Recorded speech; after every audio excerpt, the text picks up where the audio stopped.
আমার কোনো রকম তদন্তের রিপোর্ট ছাড়া আমাকে রিমান্ড দিয়েছে।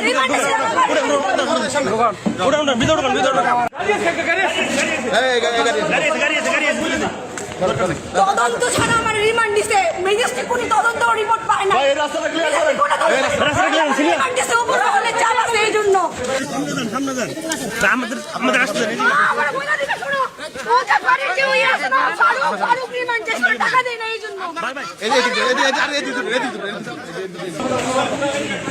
কোনো রকম তদন্তের রিপোর্ট ছাড়া আমাকে উকিলরা পর্যন্ত ম্যাজিস্ট্রেটকে এই করে আসছে। আমার কোনো রকম তদন্তের রিপোর্ট ছাড়া আমাকে রিমান্ড দিয়েছে।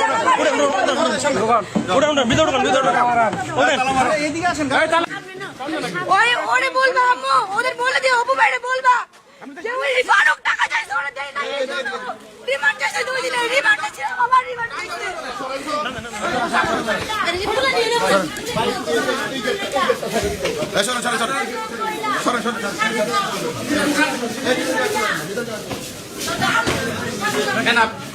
কপি ভাই